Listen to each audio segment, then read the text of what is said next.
Thank you very much and good afternoon. I would not like to stand up because of the cameras. Thank you. I have two questions. One is to Mr. Prime Minister and the other one is to Mr. Vice President. From the Prime Minister, I would like to ask if they touched upon the possibilities of ending the Russian-Ukrainian war during the negotiations. And from the Vice President, I would like to ask you to comment on the threats of President Zelensky towards Hungary and personally towards Viktor Orban. Thank you. Okay. We did touch upon the Russian-Ukrainian war, which is a painful subject. We're talking about a war waged between two Christian countries. Moreover, in the territory of Europe. So these two sentences actually set out how serious this war is. And I have always really looked up on the President of the United States, I'm talking about the current President, obviously, that from the first moment onward, he regarded these two dimensions as most important.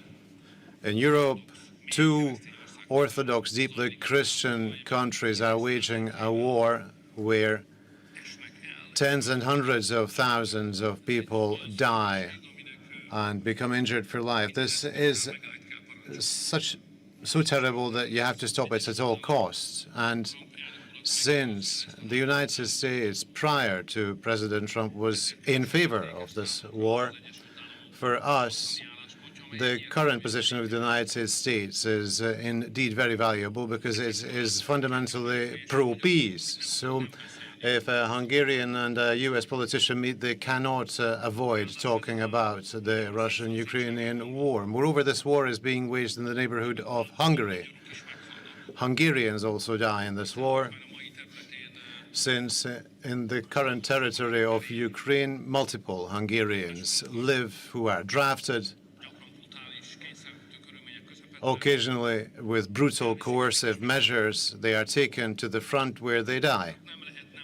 So you cannot avoid talking about the Russian-Ukrainian war during such a meeting, especially so because previously the President of the United States had initiated a peace summit between the U.S. and Russia, and he recommended as a venue for these talks Budapest, the capital of Hungary, which is the perhaps only possible venue in Europe. And Hungary agreed to that. In fact, I must say that up to the level of the technical preparation of this meeting, we negotiated on those with both the President of the United States and the President of Russia. And Hungary remains ready. So that if the U.S. and Russia believe that a peace summit is required between the two of them, then Budapest will be happy to provide itself as a venue for that meeting. And we are available.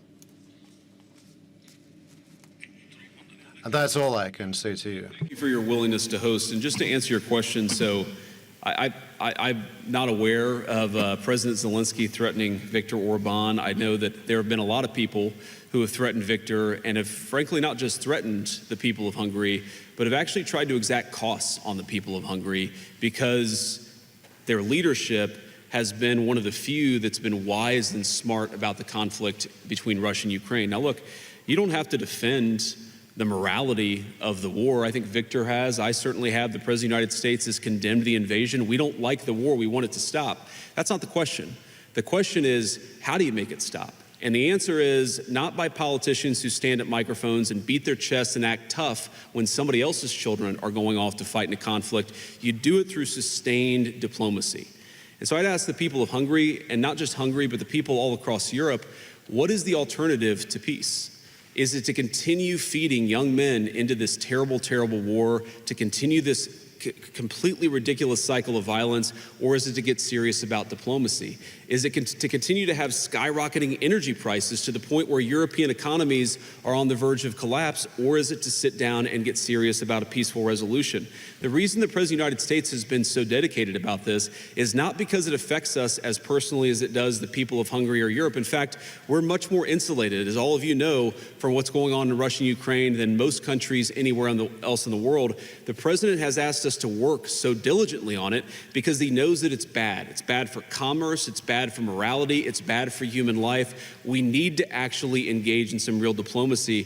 Viktor has been better at anybody at helping us understand what is it the Ukrainians need and what is it that the Russians need in order to achieve peace. We're going to keep on working on that process. As you've all heard the President say, this war has been the hardest of all the wars that he's worked on to solve, but we're going to keep on working at it. The President has ordered us to keep on working at it, but we need people. We need people in Europe who understand the stakes and understand how to get this negotiation done. Viktor's been a great part of it, which is why the President asked him about the Budapest summit, because I think we're ever going to get these leaders together, this is the perfect place to do it, a place of real statesmanship, a place that has shown itself very willing to be a positive force for peace.